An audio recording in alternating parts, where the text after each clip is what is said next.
Famous last words. Okay. Just for real this time. God. We're in. Alright. Here we go. I always get like nervous when I'm gonna start. Okay. Alright. Well, welcome back to Also Your Daughters. I have the ever famous Tina DeSeta with me here again today, and we are continuing our conversation that we started. Dude, I don't know how long ago did we do that podcast? That was a long time ago. 2 months ago, maybe. I feel it was longer than Probably. that. I feel like probably like 4 or 5. What is time? I have no idea at this point. But anyways, Tina's here. She just played a show last night because she's releasing songs to her new album that she has recorded, and I'm so excited. First in-person show since COVID. I mean, I just think that's such a fun step to take and going back to it was cool stuff. So tell us about your album, and what's your whistle, and let us know. Yes. So my album is called Feeling Tired, and honestly, I feel like self-explanatory. Tina is tired. Yeah. Are you tired?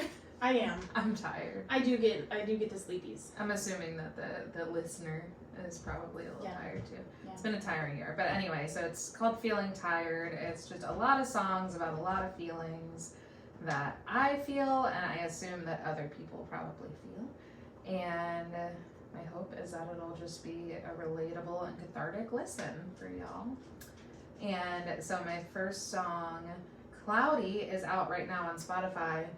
And on August 18th, I believe. Yeah, August 18th. That's a Wednesday. My next song, called Future, is releasing. Yay! I'll link your Spotify in the show notes so that people can go and listen. Yes, follow me so that you can get a little notification when it... I just felt like when I listened to Cloudy, I had like a whole body experience. Like I just felt chills just go all over all the way to my fingertips and my toes. I was just like, this song is just everything. I just loved it. That makes me emotional. I was emotional listening to it. Well, so that's how I knew I was ready to release my music, was that song made me emotional and I wrote it. And that's typically I'm not that in love with like what I write.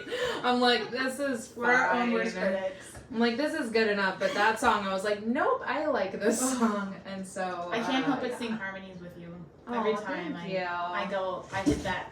Oh my god. Just disclaimer. When I have a dog in the house with cats, and you're just gonna hear noise. I'll try to edit it out, but holy shit, it's fine. So yeah, last night when I sang Cloudy, I started crying because I heard people singing, and it made me so emotional. Because okay, so fun fact about the song, if y'all listen to it, there's no harmony in the song. Yeah. I don't even think a lot of the times you'll double your vocals to get that like studio quality sound, like just double the melody, and I don't even know if we did that. I just feel like it's just so, and I don't want to say simple, because I don't want to like take away from it, but it's just like, it's just you. It is, and that was the whole point, was like I wrote that song when I was feeling really lonely, and I felt like it would make more sense for my voice to sound really, babe. Pepper, go lay down. For my voice to sound like alone, I thought that would make more sense. I love that. That's like another layer, right? So hearing you say that you harmonized to it was really special to me, because I kept wanting to add harmonies, and I was like, no, it's not right.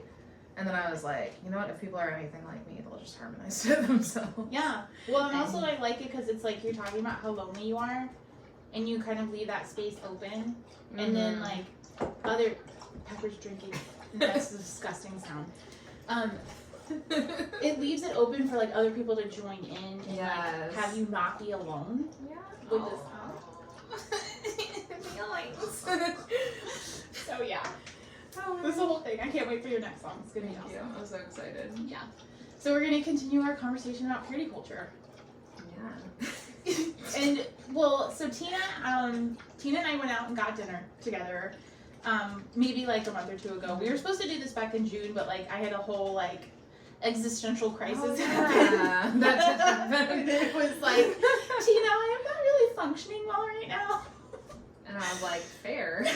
But before this, we had gone out to eat, and I had done an interview for this girl. She's writing her dissertation about evangelicalism, and it's linked to eating disorders, amongst women and men, but it was mostly women. And so I signed up, do not. Go lay down. I don't know what I should have done about her, but anyways. So I signed up to be interviewed because I have struggled with eating disorders. I have,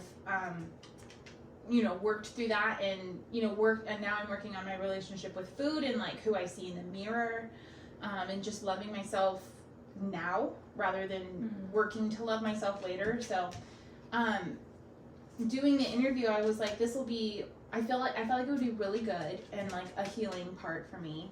And while I was talking to her and she was asking me these questions and I was answering them, it like dawned on me. There was a question that she asked, and I can't remember it specifically, but all of a sudden it dawned on me the layer of fatphobia within purity culture, and like how people were othered and how you were basically made to fear your own body and made to fear like how it's presented, and like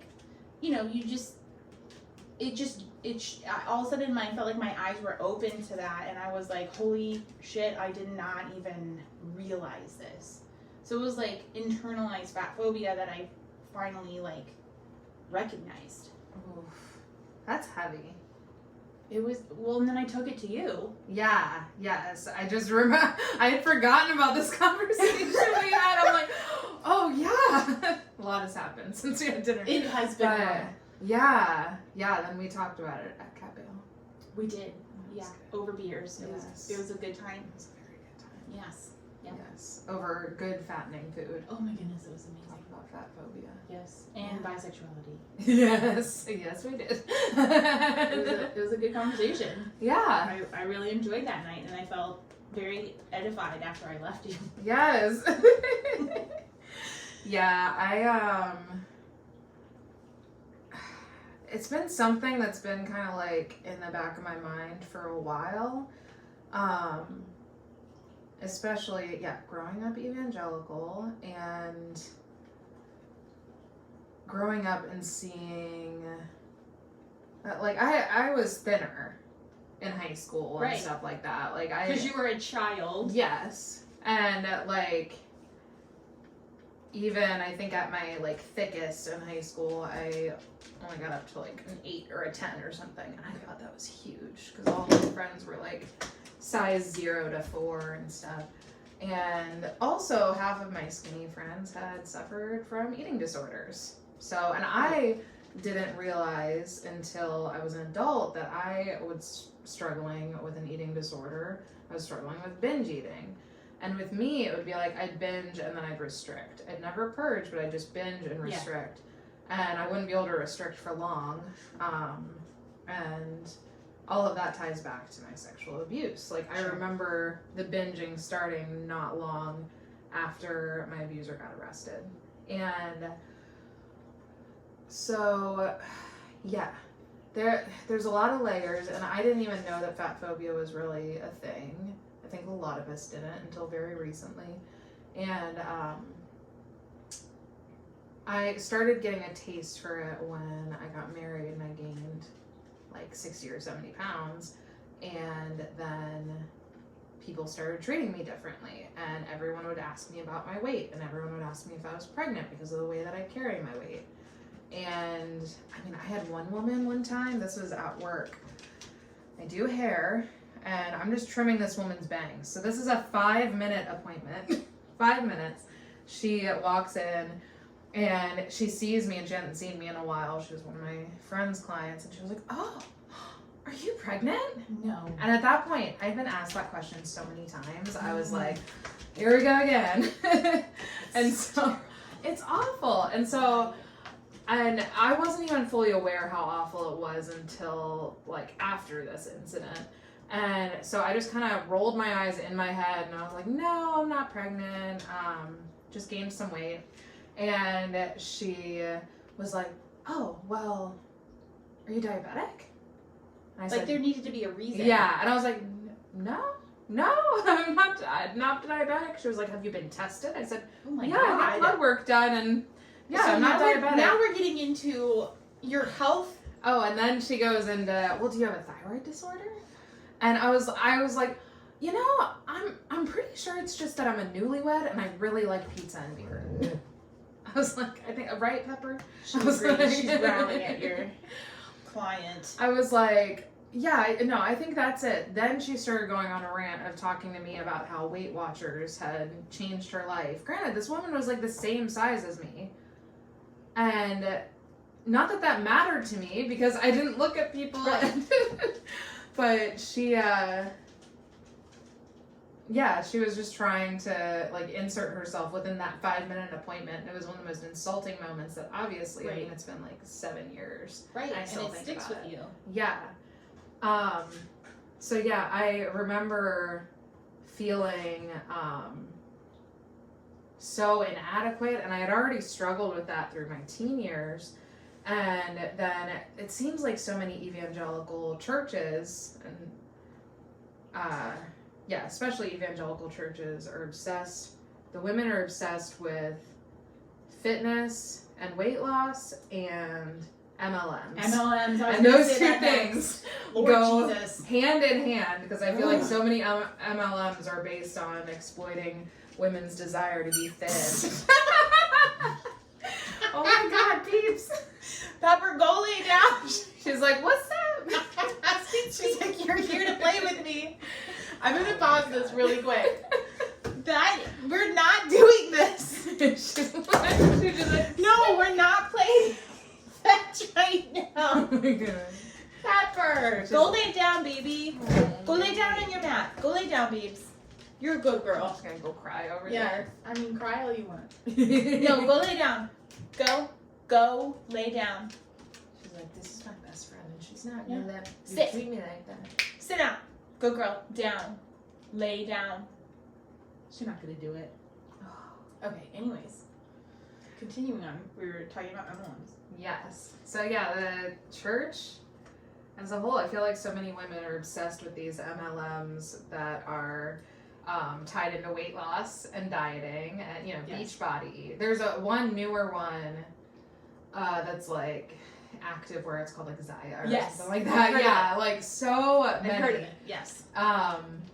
And so I do feel like I was kind of surrounded growing up and going into young adulthood and fluctuating in weight and stuff with Right. all of this pressure. And I remember after I gained weight, I noticed the way that people treated me differently. I noticed that people were looking at me differently, that people weren't complimenting me as much, stuff like that, which that's like not the worst part of fatphobia. That's only the tip of the iceberg. Right.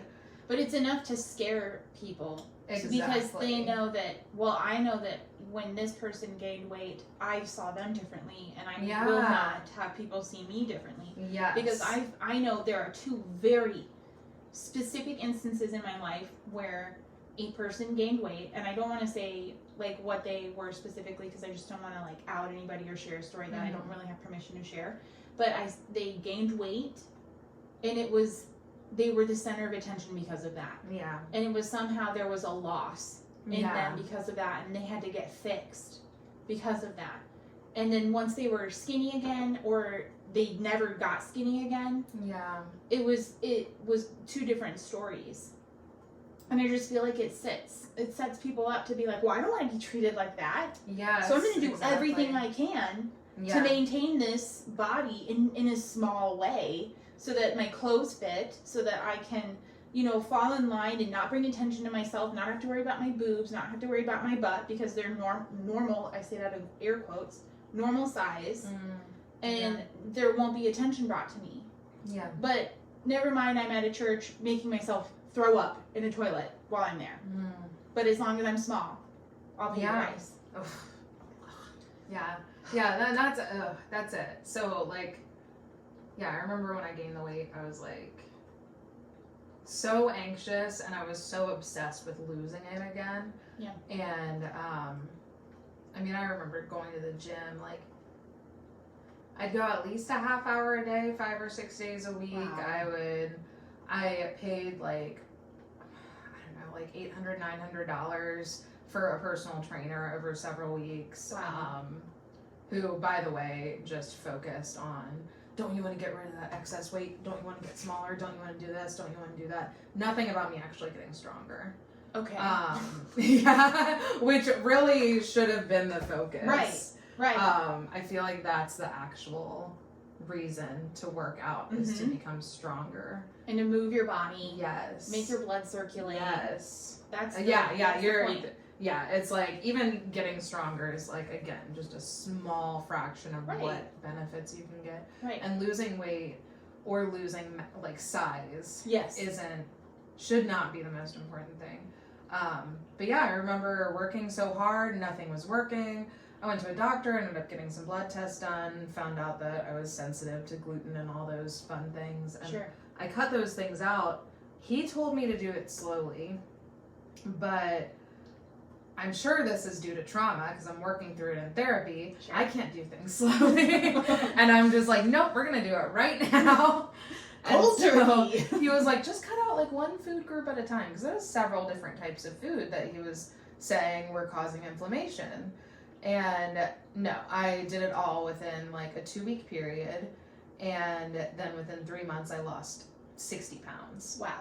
And I was literally, this may be TMI for some of you, so be prepared. I was literally having diarrhea every single day. That's That's normal though with that type of thing. Yeah. Your and for like 3 months, my body was just like, what's happening? Like, freaking out. Yes. Yes. And on top of that, I was stressed as anything because even just cutting out gluten and dairy, when you've led just a typical busy life where you stop through the drive-thru and get stuff, it is groundbreaking for your life. Yes.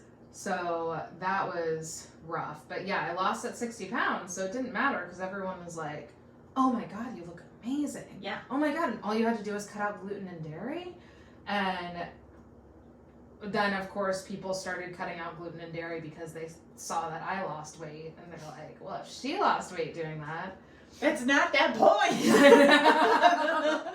And it's funny because even looking back, my doctor wasn't focused on my weight as much as he was focused on the inflammation and pain I was experiencing, which I appreciate. A lot of the times, that's the doctors really only care about weight. And they're like, everything is because you're overweight. That's just something that I've observed from other people sharing. Yes. Like my size right now, I have about a size 14, and we were discussing this earlier, like the concept of being called mid-size, and like I didn't even know mid-size existed. But then you tell your thing that you. Oh yeah. So I was reading something. I don't remember the source. I was reading a magazine article, and this may be something that some people agree with, some people don't. Sure. So mid-size is supposed to be people like between women's size 12 and 18. And it's still plus size category, but it's a smaller end of plus size. And so really it is also a more privileged end of plus size because you're more likely to find clothing that fits you. You're more likely to be socially acceptable.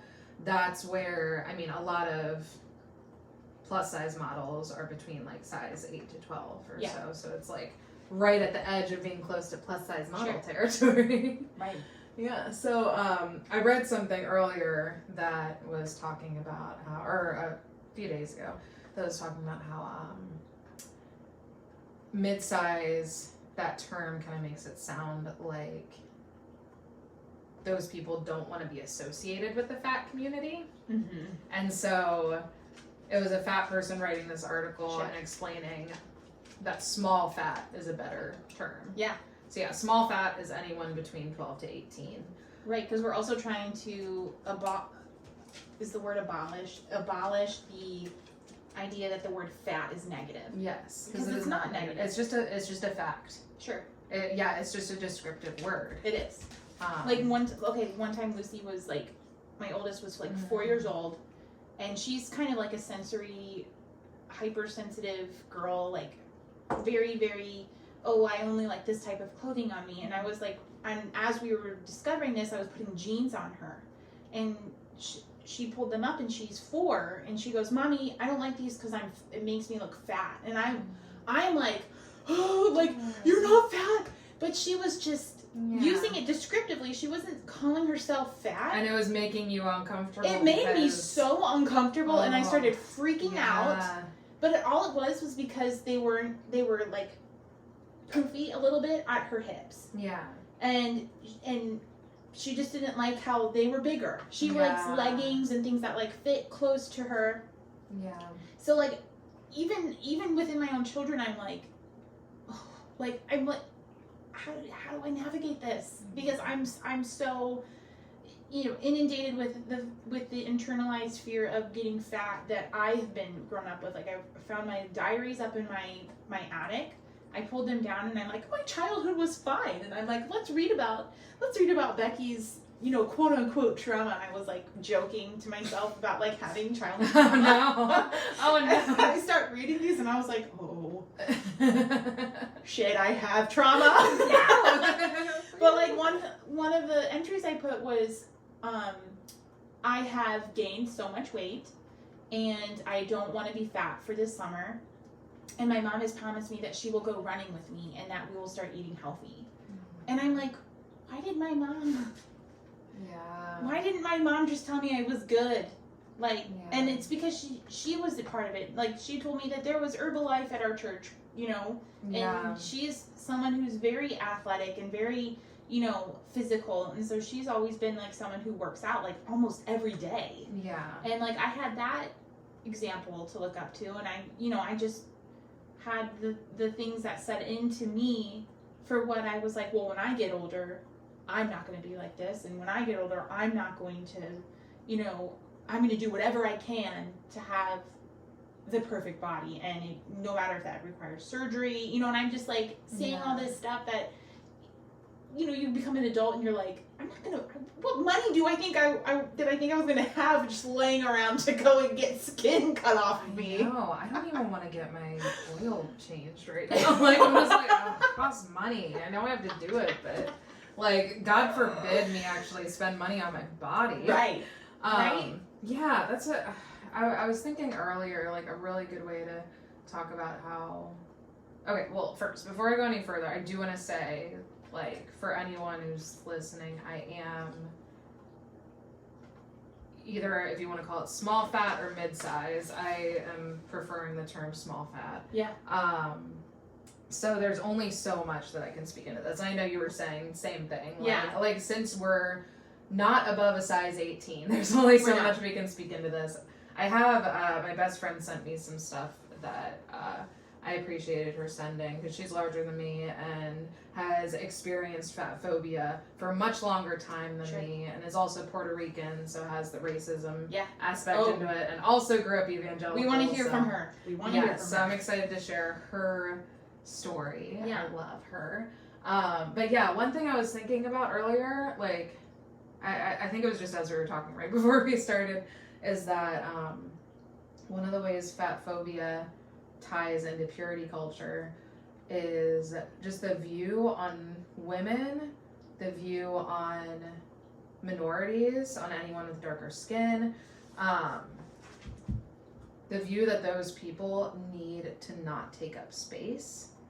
And it means, like, I feel like it means as far as taking up space emotionally, spiritually, and also physically. And like, I just look at how many women in the church of all different races and backgrounds have historically spent a lot of time just finding ways to take up less space. Yeah. And that, to me, is where it ties in the most. Yeah. There's a lot of, I follow this one TikTok account where they share insanely ridiculous sermons that pastors preach. And multiple times the pastors are preaching from the pulpit that a woman should not She needs to make sure that she stays in shape for her husband. Yeah. Did you see that one more recently? Like Yes. Very recently. That oh my gosh. Yeah. And like, I don't if remember that's the guy's not a name. fat, and like that guy was not, quote unquote, in shape, whatever that means. That guy was not. He was talking about that women need to be a trophy wife. He was not a trophy husband, and No. I'm not even saying that based on looks. Right. I'm saying that based on his entire vibe. Right. I would not be proud to tote that guy on my arm. Exactly. And like, just the audacity to go up and somehow find ground and justify it to yourself while you're preparing a sermon to preach that you need to scoot in there about how a woman should look and how it's somehow biblical for her to look that way for her husband to keep him happy in the marriage and to keep the sex life alive. And I just am like, what shallow relationships do these people have that they need to perpetuate that type of message to little girls in the sanctuary listening to these, and to all of the women who might have, a fupa, if we're okay with calling that, because that's what I call it. That's mine. I got it. You just have a fupa sometimes, and it's just your body being a body. Yeah. It's like lots of bodies have it. Yeah. At any size. Yes. Hold on, pause. Here's my mom texting me, and I'm going to silence me. I'm just going to take this off. Oh, smart. I'm going to put mine on.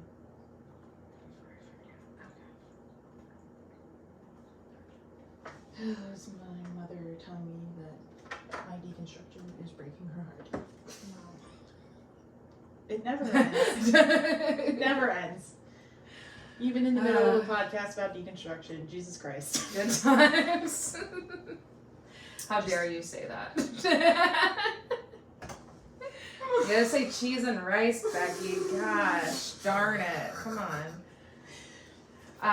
What were we even saying? Yeah, we're talking Pick about up the food pieces, things, Tina. but- I gotta get back in the game. So yeah, I feel like my tie-in of how I experienced it, I feel like I could go all over the place because this topic is definitely, it's a triggering thing that I'm trying to work through.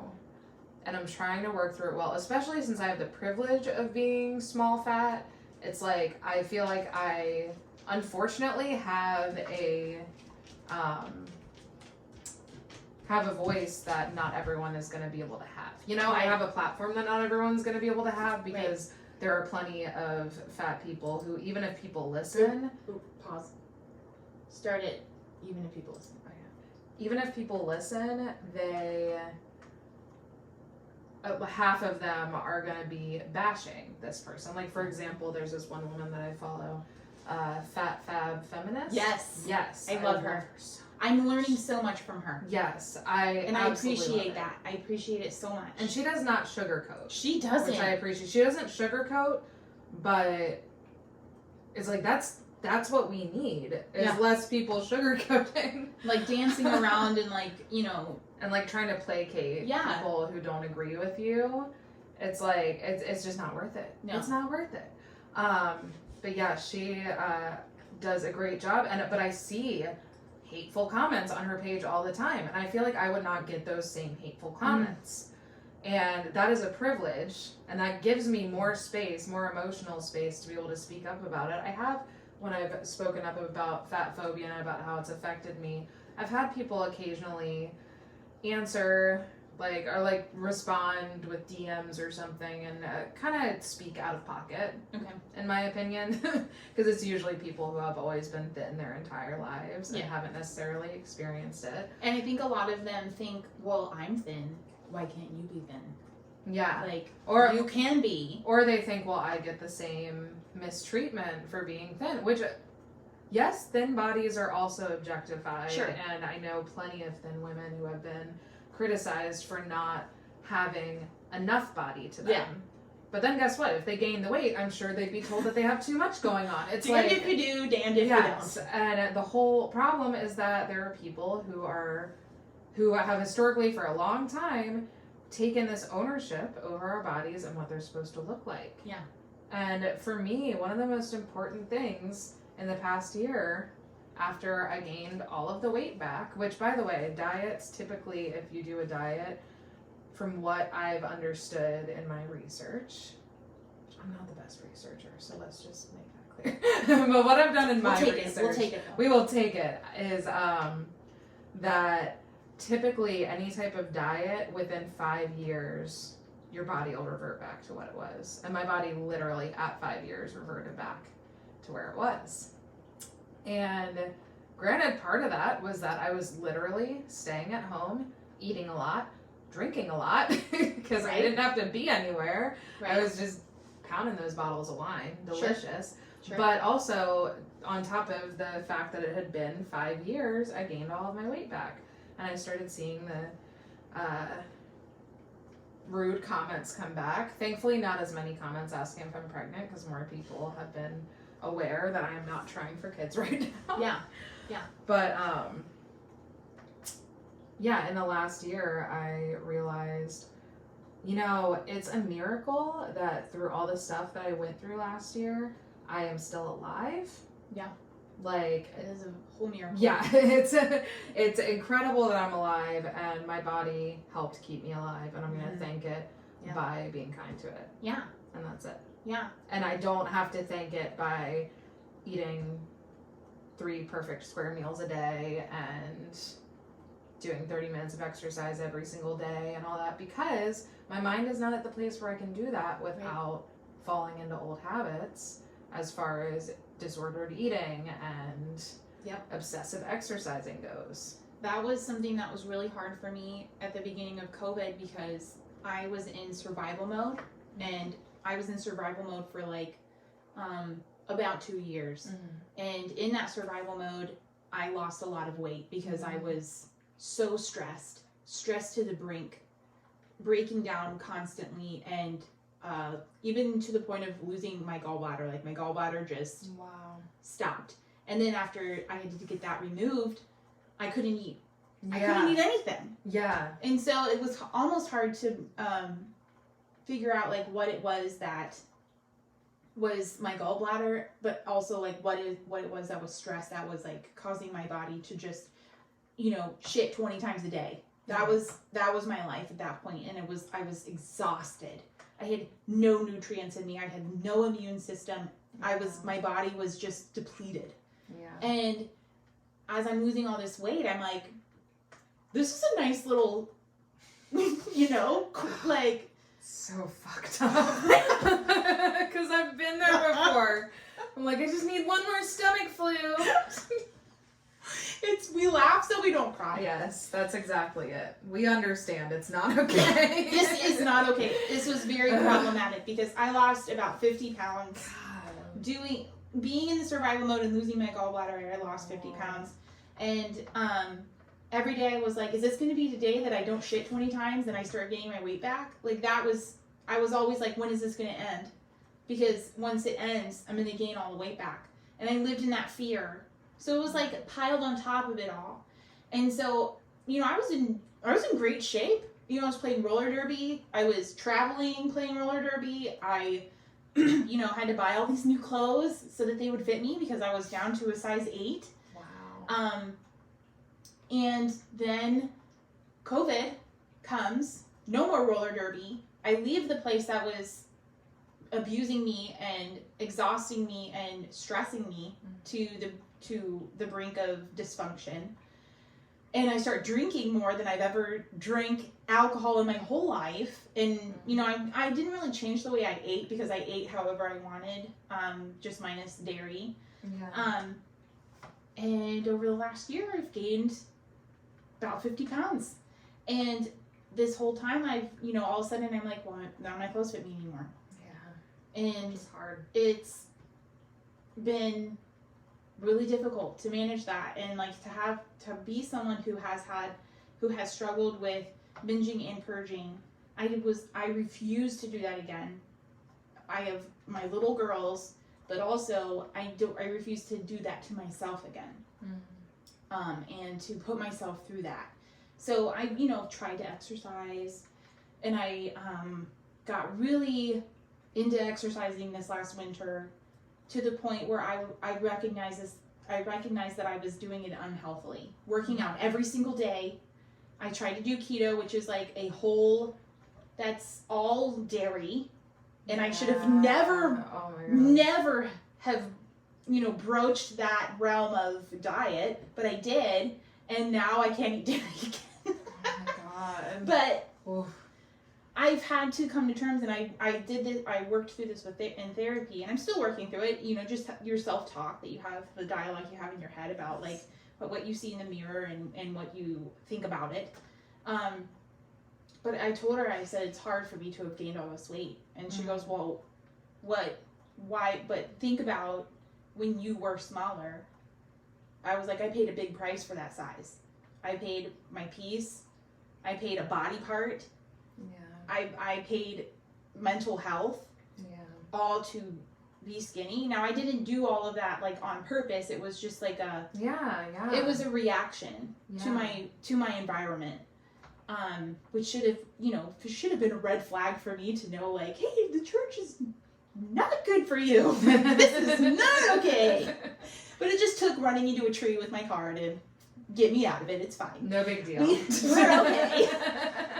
Well, that's the thing, is that not all bodies have the same resting weight and size and shape. All of our bodies have different resting weights, sizes, and shapes. There are some people who, no matter what they're eating, no matter what they're doing, they stay really thin and trim. Yep. There are some people who, no matter how they eat, no matter how they move, no matter what they do, they stay larger. Yeah. It's like, it's just how our bodies work. Yeah. And if, like, I have one friend who I absolutely love and look up to, who I met right around the time she had started this really intense, exercise weight loss journey.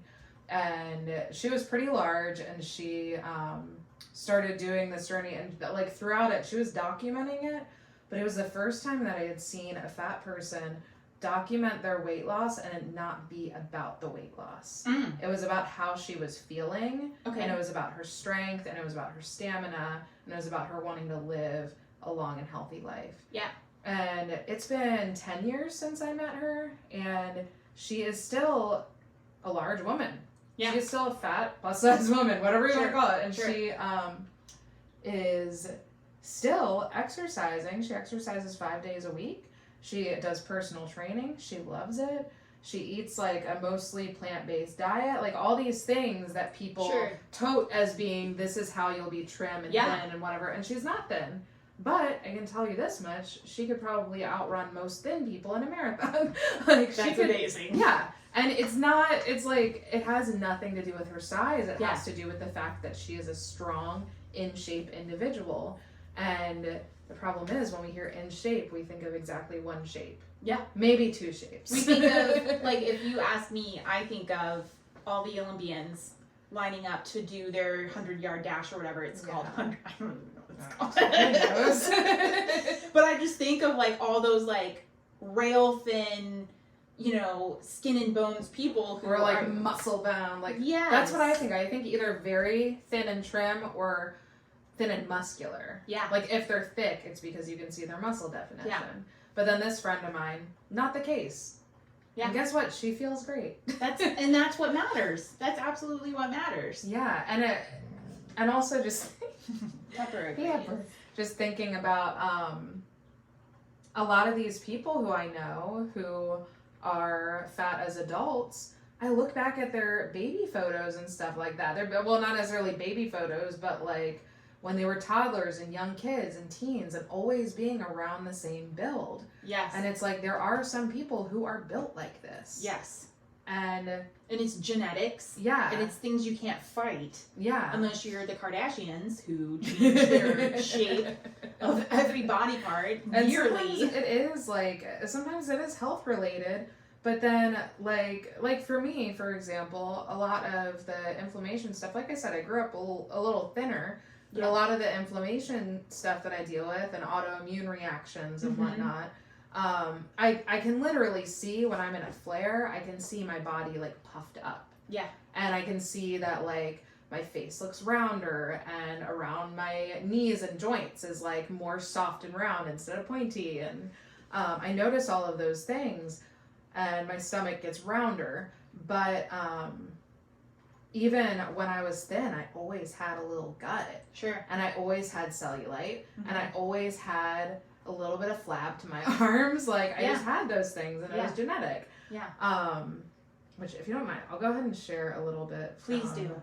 So my best friend, Janelle, absolutely love her. I met her when I was 16 at a youth group, and I was very intimidated by her because I thought she was absolutely gorgeous. and she was fat when I met her. She was probably at least my size, if not a bit bigger or something. And I was so threatened because I had never met like a person who was fat who seemed to have this confidence that I craved. Yeah. And I was like, so I wasn't intimidated by her in a bad way. I was just like, oh my God, like, she is so cool. Yeah, you're just drawn to her. Yeah, she's like, which, I mean, I didn't know how she actually felt about herself, but she just seemed very confident. Yeah, like it wasn't something that was, it didn't matter. Yes, and it's like, oh, imagine. Yeah. Which, of course, she was a teenager, too. She was struggling with stuff. We say all that, and she's like, at home, like. She's like, shut up. She's a human being. Yes. It was just your perception of her. She is Puerto Rican. She is thick. She is, I just lost my train of thought, but she's awesome. Just thinking about my best friend. She sent me this whole, she joked around, it was a whole dissertation, but she sent me just some stuff about this subject from her perspective, which, like, I asked her if there's anything she wanted to share, and she sent me a lot of stuff. But this, I felt like, was really important. I'm not going to read the whole thing, but I'm going to read a good bit of it. So she said, as someone who grew up in church and was on everybody's radar for falling prey to heterosexuality, she's queer, and also promiscuity because of my childhood sexual abuse. Too late, bitch. I came out of the womb queer, and the asexuality is not proof of any success. Yes. I love that. And as someone who's both brown and fat and didn't have a father in the house, the way I've been both over-sexualized and then also desexualized is a messy story. So people who felt sorry for me when I was over-sexualized would then overcompensate by desexualizing me in a way that was thick with fatphobia and racism. And generally reminded me that if I stayed the way I was or progressed on that track, I was destined to never have a man. Oh no, she went. Oh no. So then they'd switch, and in the same breath, people would definitely over-sexualize me by basically treating me like I was a threat to everyone's purity because of the way my fat situates itself on my body. Important to note that if I was quote-unquote apple-shaped, it would have gone very differently.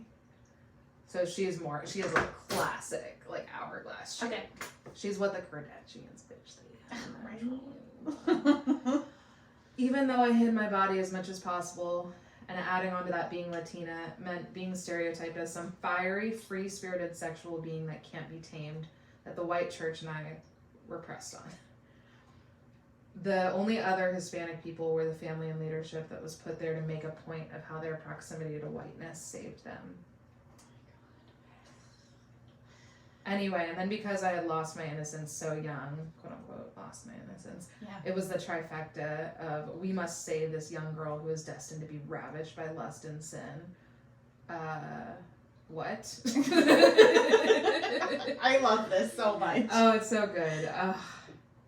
So it was a mess because they wanted me to not cover myself so much, but not uncover too much, and they wanted makeup, but not too much. And they wanted me to have relationships with guys, but not too much, LMAO. And they definitely wanted me to perform whiteness, and they weren't even aware of any of this, honestly. I really believe it's just been so ingrained. The amount of men who volunteered to take me to a purity dance / ceremony because I had no dad, and I was so lost in the sauce, I was really touched by that. She said, no! I was so close to falling into the same I was so close to falling into the same fat as those women. Yikes.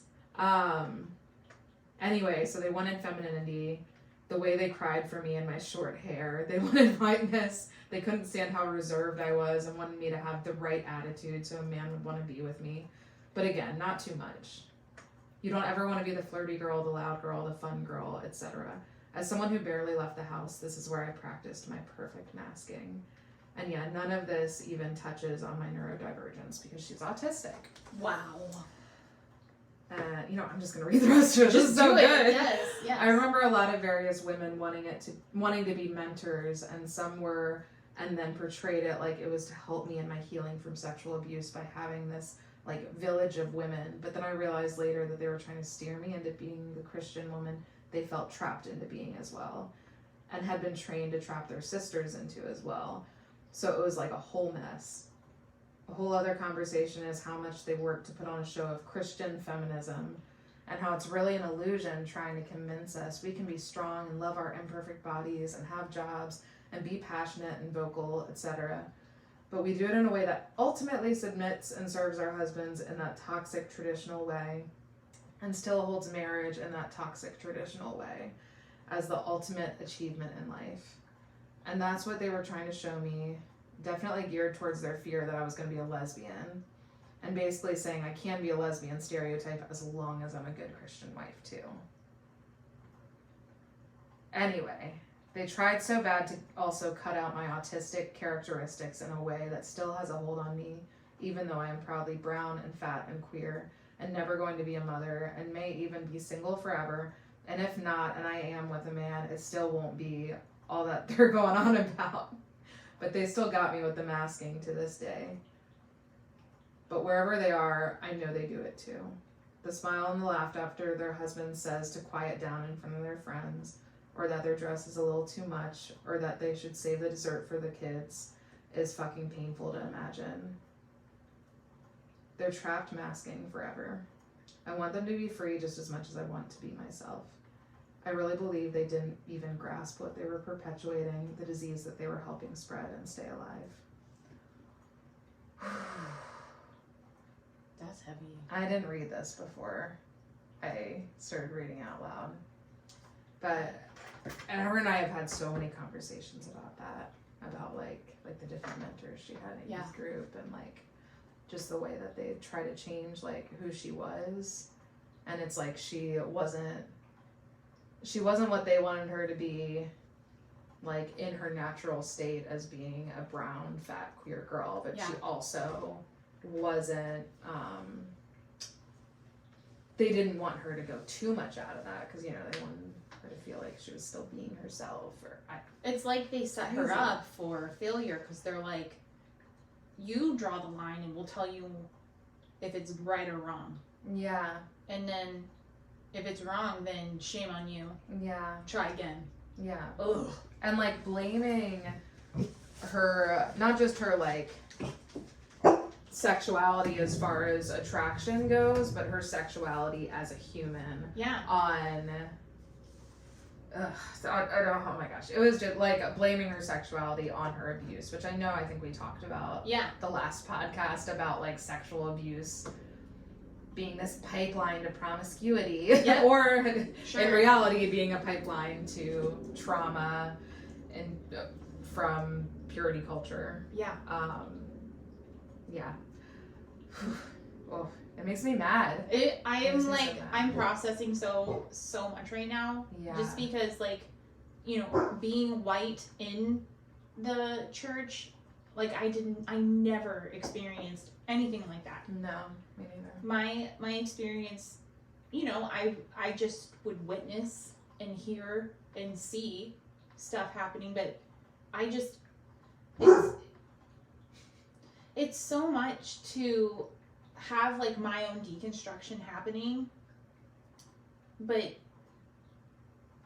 just to listen to what other people of different ethnicities and of different sexual orientations endured, I just have nothing but compassion for them, and I hold so much space for them, and it has helped me be able to just look past my own privilege, look past my own skewed lens that I have, because I didn't grow up without a dad. I had a dad and a mom, and my parents were prominent in the church, and it was the perfect cookie cutter mold. Yeah. It wasn't hard. It was hard in the sense of being overly sexualized. I was just a girl in the youth group. There was nothing sexual about me. I didn't even think I was sexual at all, just because I wasn't supposed to think that way anyway. So it was never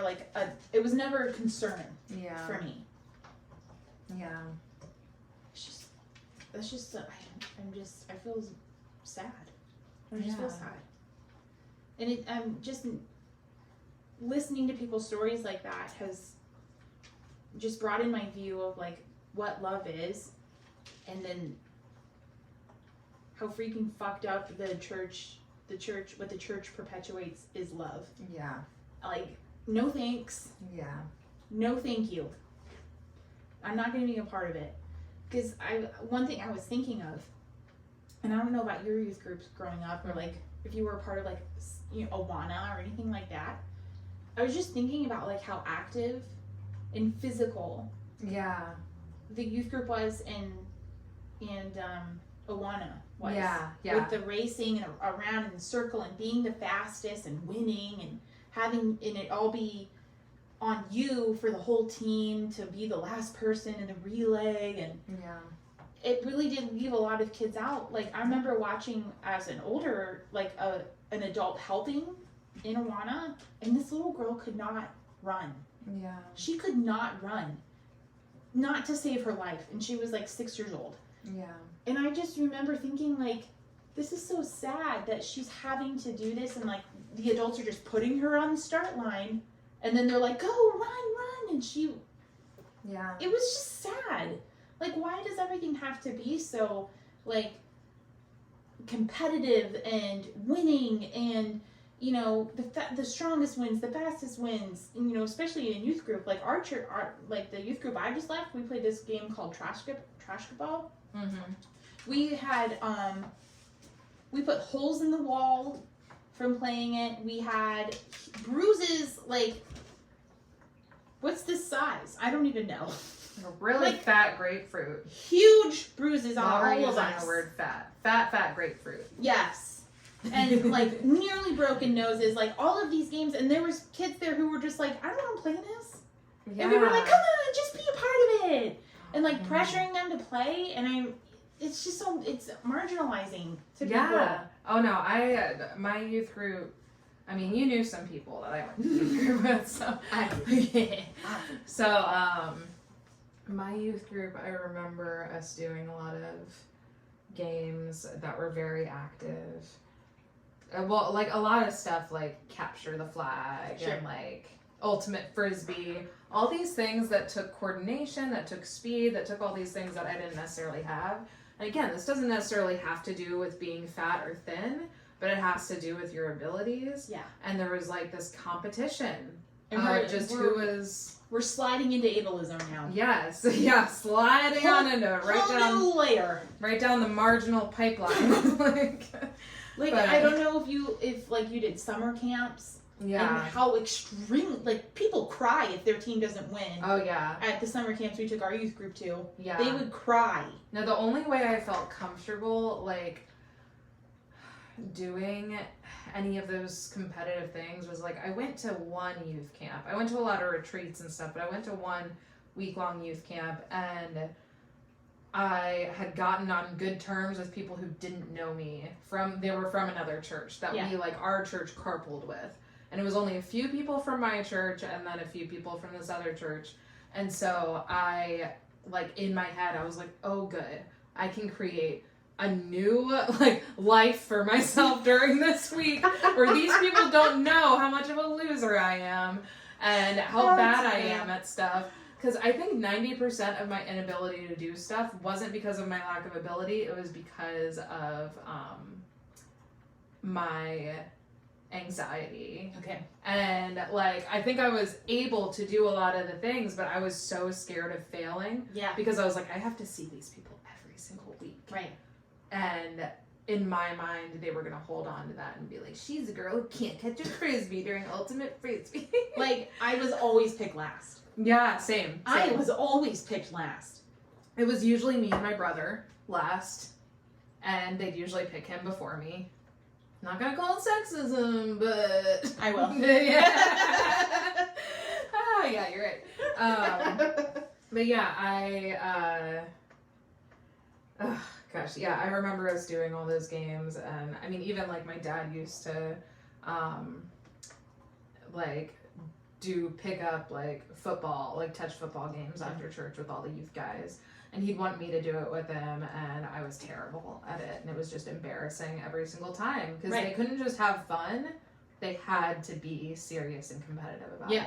And like most of my like youth leaders and stuff like that were athletic people. Yeah. Who they just wanted to project all of their athletic abilities and obsessions onto our youth group instead of doing other fun things. Which I helped out with the youth group like 4 or 5 years ago, that they would do active stuff, but it was never that competitive. It was always really fun. Okay. Like even there was this one thing, it was like bowling basically, but human bowling. Sure. And we were just literally on one of those little like rolly guys, and there were a bunch of blow up like pins, and they had someone who was just pretty universally strong who would be able to easily push anyone, so no one was going to feel uncomfortable if they were a little heavier and harder to push or whatever. It was just like a genuinely good time. Yeah. And I don't know why more youth groups can't do stuff like that. But you know what that was? That I think came back to that youth pastor was more artistic and less athletic. Anyway, we're like... we are. Well, that was like something that I left was like having such a macho pastor where it was like, basketball game after church. And then all the men are invited, and then the women would sit on the sidelines and care for the hungry children. And a lot of the times I was like, okay, I guess I'll figure out how we're all gonna have lunch. Like, okay, anyways. A little bit of question here. Anyways, continuing on. Anyway, no, I do feel like that. I mean, it's one of those things where all of it's intersectional, and that does tie into fatphobia. Ableism ties into fatphobia. Yeah. Oh man. Ties into sexism. Ties into racism. Whoa. Ties into homophobia. Ties into, it just like keeps, it's just this one big web. I mean, and that's what deconstruction is. It's like just discovering more and more stuff that you're like, what? About. And you're like, I didn't even know. Like, you know, and just like having to come to terms with so much of what we either knew or didn't know. Yeah. And it's a whole learning and unlearning process that sucks, but oh my God, like it just broadens your perception, and it makes you more palatable to be able to see people beyond what you just know. Yeah. What only you know to be true. Yeah. And that's like something that I've been trying to figure out and work through, like how to be an ally as a white woman. Mm-hmm. Like, I want to be an ally. I don't want to be performative. I don't. I really do want to lift voices that, you know, need to be lifted. And I'm super glad that we read that. I feel like that was such a perspective that you and I just couldn't ever bring to the table. Yeah. We couldn't ever discuss that otherwise. So I'm really grateful that she was that she allowed us to discuss that. Like that was great. And one thing that I've been wrestling with myself, just trying to learn how to do this better, is understand that like it was very gracious and generous of her to share those things, but also she's just very vocal about these things in her life. But I think about how many people just don't have the energy to share those things, and it shouldn't need the energy. No. like and just thinking about back to like when I gained the 60 pounds back last year, it's like just realizing, I think earlier today I said to someone, I just realized that there was a chance I wouldn't have survived last year if I wouldn't have just, or I said this earlier during the podcast. Oh my God, I'm so tired. Yeah, if I didn't just focus on how much I think it's good to my body, my body just needed me to love it. Yes. Exactly where it was. My body needed me to understand that it's not time. It's not time for me to change too much about how I'm eating or how I'm moving or anything. Right. I have my Apple Watch. I lowered, just FYI, you can do this if you have an Apple Watch. I lowered the amounts for like the movement goals to more reasonable goals for me because I do want to move. Yes. I have autoimmune issues or whatever chronic illness that's not diagnosed, but my doctor's saying as we're figuring this out, he just wants me to move because it'll make me feel better, and it does make me feel better. Yes. And so I have these attainable goals that it's like worst case scenario, I might take like literally a 3-minute walk down my sidewalk just to get a little more movement in. Like those are the things that I can do right now, and there's nothing wrong with that. And I'm probably never gonna be thin again without being unhealthy. Yeah. And that's okay. That is perfectly okay. It's okay. And truly, if my mind isn't healthy, my body's not gonna be healthy anyway. And so if I'm torturing myself. Simone Biles. Oh my gosh. Yes. Like what's the point of getting a gold medal if you are having all of those issues anyways? What's the point? There's no point. And she was a perfect example that like when we're taking care of ourselves, it really trickles over. In her case, it just dumps over into everyone around you that's watching. And like if you're someone like me, and I feel like you're the same way, like we want to help other people and we want to lift other people up, and like that's a very simple, healthy way to do it, in my opinion. Yeah. Where you're not having to martyr yourself for the sake of others. Right. Like taking care of yourself can do wonders for those around you. You don't want her to climb up that. She's like, I'm gonna knock it over. But yeah, like with Simone, I mean, I talked to countless people last week. Countless people who were like, I took off an extra day from work. I went ahead and booked my vacation. I all because told somebody no. Yeah. That I didn't feel comfortable telling no. Yeah. And it's like all of those things are important to be able to do. Yeah, and to have that reminder that it's okay. Even in the Olympics. Yes. Even the year, delayed Olympics. Yeah. And we see her like jumping and twirling and doing all these amazing tricks. And we're like, oh, it's effortless for her. Yeah. And it's like, no, it's not. She works so hard. And also for the record, even if she wasn't exactly the athlete that she is now, the athlete that we know, it would still be good. Yes. For her to take a break. It would be good for her to take a break. Even no matter what. Yeah. Even if she was stuck at home, suffering agoraphobia and not wanting to be around people and being afraid there's no standard. It doesn't matter. No. If you're a human, you rest. Yeah. You take a break, you say no. Yeah. It doesn't have to be such extreme examples. It can be for us to put things into perspective, but that doesn't have to be what we decide, oh, well, I'm not Simone. I'm not like training 60 hours a week. You don't have to. Yeah. You can just be a stay-at-home mom who needs to like cancel a play date. You know, it's that easy. It can be that simple. It's so important to know that we all have different thresholds. Yeah. And I know, especially back to evangelical communities, so many times we get compared to others who have higher thresholds than us, or who appear to have higher thresholds. Yeah, when it's really most of the time a trauma response. Yes, 100%. And that's something that I learned in, like, for those who don't know, I'm still involved in an evangelical church, but I've had the healthiest experience I've ever had at a church. I'm so glad being here. Yeah, and it's one of those things, I know it's rare. Yeah. And I don't know, I drive an hour for that to happen. So I don't know that it would be as probable for that to be like a possibility in my direct area. Yeah. And that's something that's a value to me, that I'm okay with sacrificing that hour drive a week. Yeah. But just the idea that we have to sell our souls to our church's schedule. Yes. And that we need to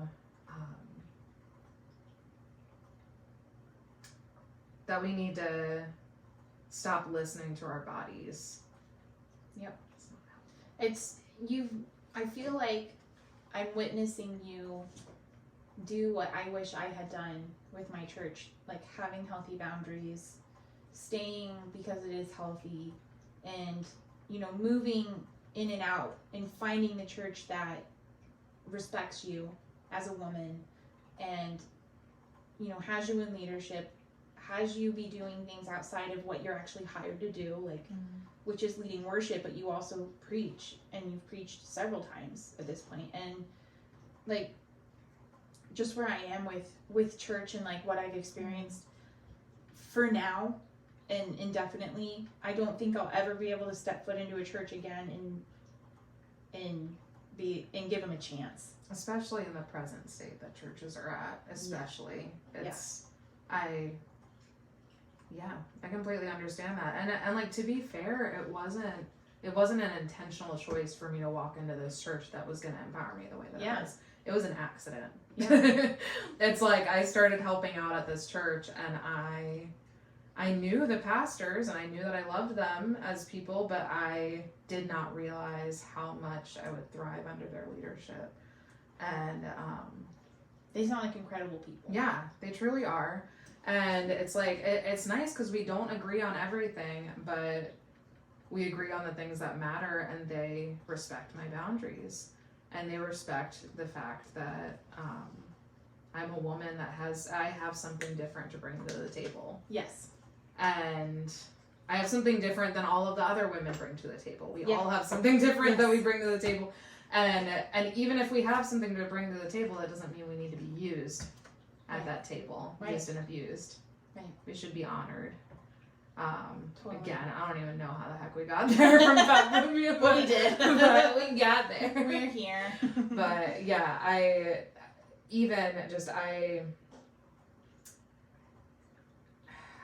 think one of the most important things this is me speaking to anyone who's still involved in church, is just for us to, if you're in a position of privilege, be paying attention to the marginalized people around you who are suffering in the church. Yeah.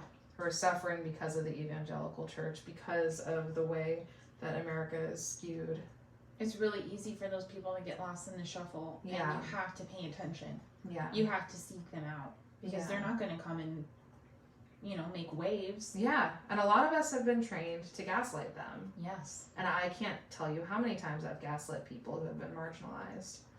And that breaks my heart to think of it. Like, I sadly can't think of a specific circumstance, but I know I've done it. Same. I know that I've done it. I 100% know that I have too. Yeah. And now we know better. Yeah. And it's just our job to learn and unlearn. Yeah. And to be able to be teachable. Yeah. I grew up in denominations where we were constantly praying for revival to come. And in my head, it always looked like tent meetings where demons were being cast out and people were being healed with broken limbs, or cancer was falling out of their bodies, or whatever the heck was supposed to happen. And recently I've been having more conversations with people. I was like, what if revival looks like what the deconstruction community is working through? What if? What if the church could come out the other side of this being better and growing and learning and actually making a difference? Yeah. And not just manipulating people. I think the next generation is going to have a different, hopefully a different experience. I hope so, yeah. Because if you ask me, in my what I know to be true, just what I've experienced and what I have seen, it's mostly our generation who's deconstructing. And yes, I'm not saying that there's no boomers deconstructing and there's no Gen Xers deconstructing. I'm just saying, for the most part, I think it's our generation. I look at my analytics on my Instagram page. It's mostly people in my generation. And I just know that for my kids, it's going to be different for them. Mm-hmm. It's going to be different for them. And I'm unlearning a lot of stuff from how I was raised too. So, you know, I just think, I'm hoping that Generation Alpha, which is what my kids are, I'm hoping that they'll be able to make a difference in the church, because there's so many of us who are just like scarred and never going back. Yeah. So I don't know. There's so much possibility. There really is. Well, that's where like there's value if you're listening and you're currently in leadership at a church, taking value in the young people around you, what they have to say. Yeah. And don't silence them. Don't gaslight them. Have these conversations with your kids, because they deserve to know. I never was spoken to about this. Yeah, and I mean, I feel like it's similar to the topic of sex education. Yes. Like, if you're not talking to your kids about sex, they're gonna go elsewhere. If you're not talking to your kids about their doubts and about their fears and about their confusion around the church or their hurts around the church, then they're gonna go somewhere else, and you're gonna lose that relational equity with them. Yes. And wouldn't it be better to be a part of it? Well, like, there was an instance today in the car where we were driving to piano lessons, and my youngest was like, Mommy, I figured out why I don't like this character in this movie we're watching. And I was like, oh, well, why? Because she always talks about how she's like, I don't like the dad. And I was like, okay, well, why don't you like him? She goes, because he's wearing a dress. And I was like, we're going to talk about this. What character is it? It's Ponyo. I haven't seen Ponyo in forever. I don't remember the character. They watch Ponyo on repeat. Yeah. But the dad is like long hair. Oh yeah.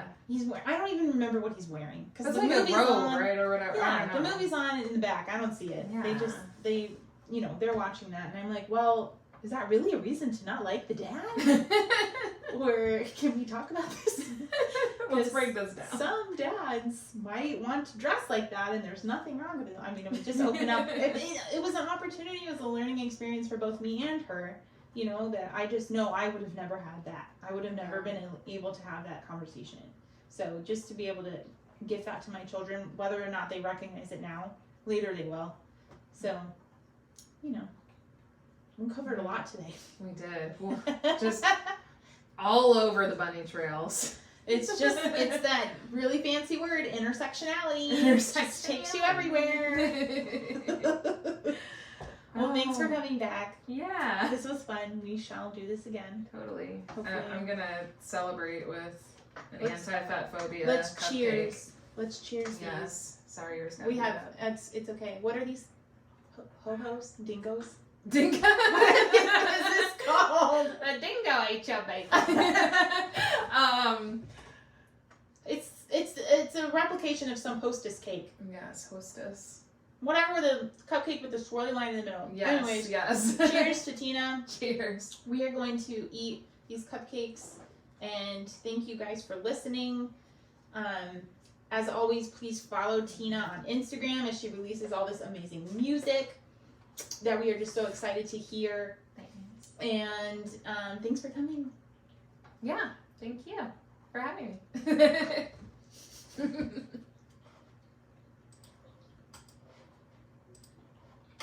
Watch it not have recorded. It did. Yeah, start all over again.